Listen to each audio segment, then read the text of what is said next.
Hello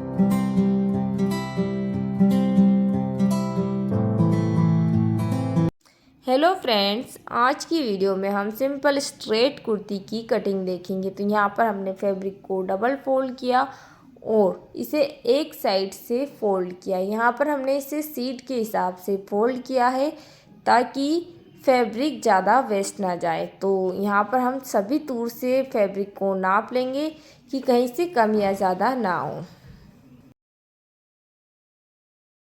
हमेशा हम जब भी कुर्ती की कटिंग करते हैं तो फैब्रिक को अच्छे से सेट करें।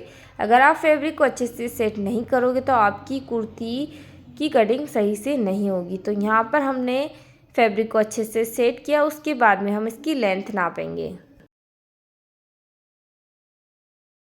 मेज़रमेंट के अकॉर्डिंग कुर्ते की लेंथ है 38 इंच, तो 2 इंच हम इसमें मार्जिन का ऐड करेंगे तो टोटल लेंथ लेंगे 40 इंच। तो यहाँ पर हमने जो 40 इंच पर निशान लगाया है वहाँ पर हम स्ट्रेट लाइन खींच देंगे। उसके बाद में हम शोल्डर का निशान लगाएंगे।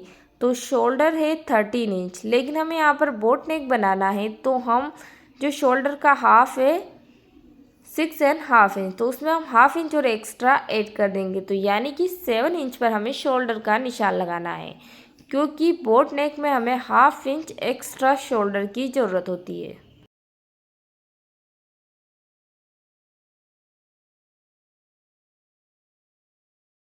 शोल्डर का निशान लगाने के बाद हम आर्म होल का निशान लगाएंगे। तो आर्म होल का निशान हम 7.5 इंच पर लगाएंगे। नॉर्मली आर्म होल का निशान जो शोल्डर का निशान होता है उससे हाफ इंच एक्स्ट्रा लगता है।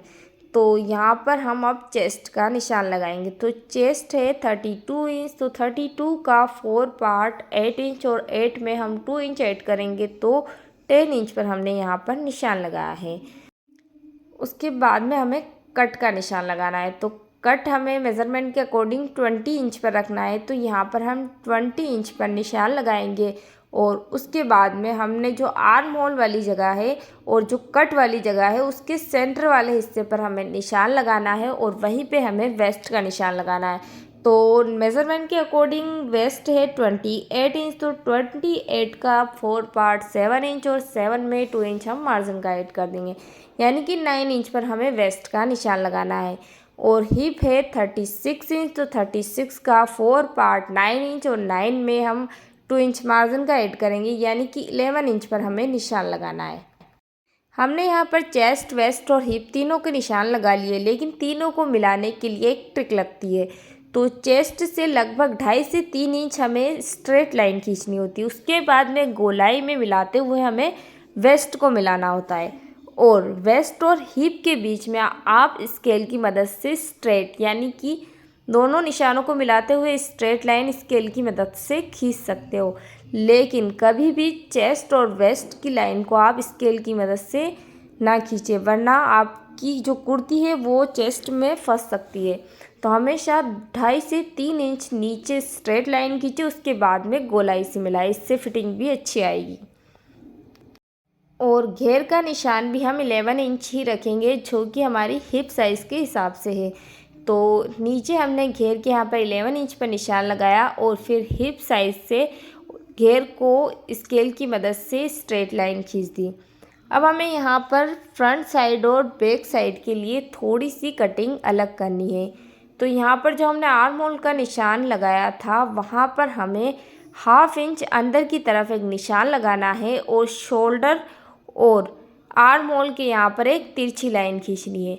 और जो तिरछी लाइन हमने खींची है वहाँ पर अंदर की साइड में एक आर्म होल की गोलाई का शेप बनाना है और एक जो बाहर वाली लाइन है वहाँ पर भी एक गोलाई का शेप बनाना है। अब यहाँ पर जो अंदर वाली गोलाई है वो फ्रंट साइड है और जो बाहर वाली लाइन है वो बैक साइड है। इस बात का आप अच्छे से ध्यान रखें। फ्रंट साइड में आर्म होल की गोलाई की कटिंग इसलिए ज़्यादा की जाती है क्योंकि बहुत सी बार कुर्तियों में देखा जाता है कि जो आर्म होल वाली जगह है वहाँ पर थोड़ा सा फूला हुआ रहता है, यानी कि फैब्रिक थोड़ा लूज लूज सा रहता है और फिटिंग सही से नहीं लगती है। इसलिए यहाँ पर थोड़ी गहराई में गोलाई कटिंग की जाती है जिससे कि फिटिंग परफेक्ट आती है। हमें दोनों आर्म होल की गोलाई को जहाँ पर हमें फिटिंग की सिलाई लगानी है वहीं तक मिलानी है।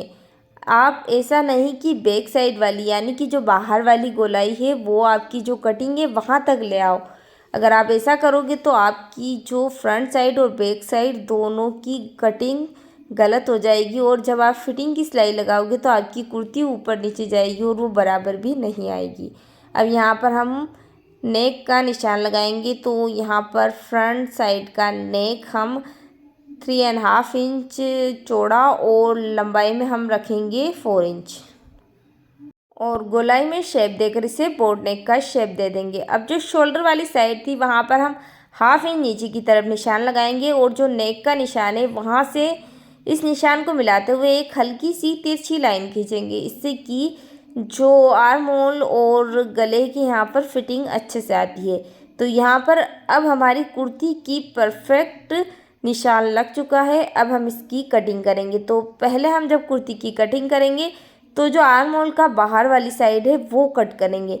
ऐसा नहीं कि आप अंदर वाली कटिंग कर लोगे और फिर बाद में पता चलता है कि बैक साइड का तो कोई हिस्सा ही नहीं बचता। इसलिए हमें हमेशा बाहर वाली कटिंग पहले करनी है, उसके बाद में हमें बैक साइड को रखना है साइड में और जहाँ हमने निशान लगाया था यानी कि जिस पार्ट पर हमने निशान लगाया था उसी पार्ट को वापस से लेना है और जो अंदर वाली कटिंग है वो करना है।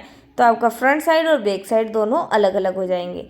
तो आपको हमारी इस कुर्ती की कटिंग कैसी लगी प्लीज़ कमेंट करके बताइए और अगर आपको ये वीडियो अच्छी लगी हो तो प्लीज़ वीडियो को लाइक कीजिए, चैनल को सब्सक्राइब कीजिए।